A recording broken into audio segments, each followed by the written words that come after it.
it Boy or George? What do I call you? Well, friends call me George, so I suppose George. Yeah. Well, when last we met at the TV Times Awards, you remember? I remember a very macho actor, Robert Mitchum. He took an immediate smack to you, didn't he? He wanted to adopt you, as I remember. Well, actually, his wife was very charming, and she just came up. She didn't sort of make any comments about me, because I remember the next day, Robert Mitchum was rather rude about me in The Sun. I don't believe that, because he seemed to want to be photographed with you. The thing that really hurt was that you were the only one of the British stars that the Americans knew. Oh, that's good. That's the the rest of us were being ignored, but Robert Mitchum knew who you were immediately. Why are you so big in America? Why has it happened so quickly for you? I think because we work hard, and also because we haven't compromised on the way we look, on the way that we think about things. You know, we haven't gone to America and watered down our act. A lot of English bands, you know, when they started to feel success in America, they cut off their hair, they took off their false eyebrows, and basically made a real compromise. But with Culture Club, my attitude was go there, give them some culture, you know, bring them some English...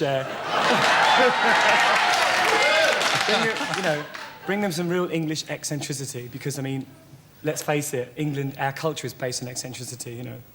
And I think that it's good for the Americans, because I think a lot of the time, you know, their idea of glamour is very... It's like, our idea of glamour comes from the street. Young kids are glamorous in England, you know. A lot of fashion, a lot of the top fashion designers steal their ideas from young people, like 15, you know, kids that are coming out of college. Whereas in America, glamour is much older. People are old stars.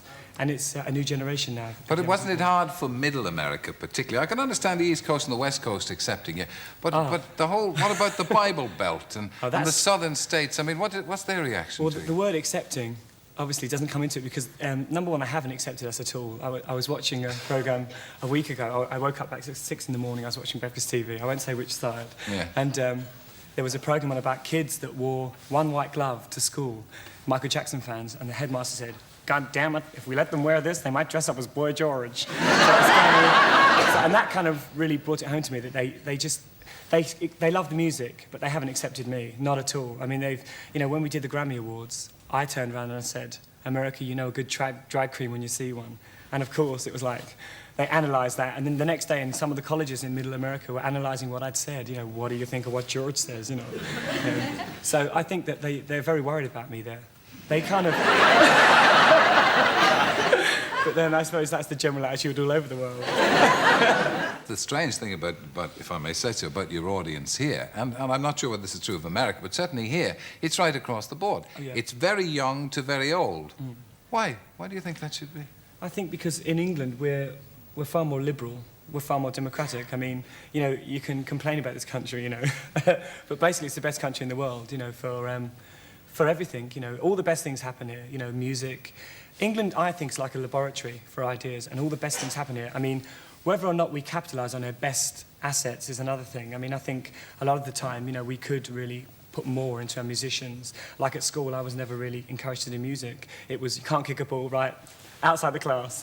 You know, it wasn't a case of giving you and making you do what you were good at. It was a case of do everything else, or, you know, do. But what maybe you were an unconventional pupil. I don't think so. I mean, I bet you were.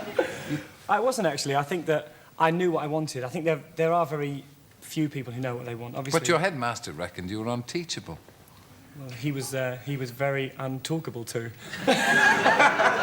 Do you get people being aggressive to you because of the way you look? Well, unpleasant. I haven't really ever been attacked because I'm quite big. And also because I think... And your father was a boxer as well. Yeah. And also, but I think the main thing is that I think I walk up with my head up. When I used to have a shop in Carnaby Street, and there used to be gangs of skinheads on the corner, and I used to go around in high-heel shoes, you know. I don't wear them anymore, of course. But I used to walk about with, you know, outrageous outfits, and they never used to hit me. It would be, they'd shout, and I'd go, you know, and various things to that kind of form. And people never used to bother me. I don't know, I think that it's like dogs. If if you're frightened of a dog, it'll bite you. And I think you have to be confident. I mean, you know, I'm not scared of anybody. I haven't got to justify myself. I can do you get bothered by, now that's the butch bothering. Do you get bothered by the more effeminate sections of the community? One guy came up to me once in a club and said, you don't defend gays. I said, well, because I don't believe anybody is anything. I think everybody should be, you know, if you aren't strong enough to stick up for yourself, tough luck. And he got very upset, you know, because I said I'm not a pufter in the paper. And what I meant was that I'm not, you know, a teapot. short and stout. You know, I am a man. I'm not trying to kind of kill some desire to be a woman. I mean, I'm totally a man, and when I go into the bathroom in the morning, I'm quite aware of what I am. And I don't feel responsible for any section of the community. I love everybody. Anybody who wants to like me, whether they're gay or straight or dogs, cats, you know, any budgies, you know, any culture. I mean, I'll have anyone who wants me. And they You know, seem to. They seem do. to. Thank you, Boy George. Thank you.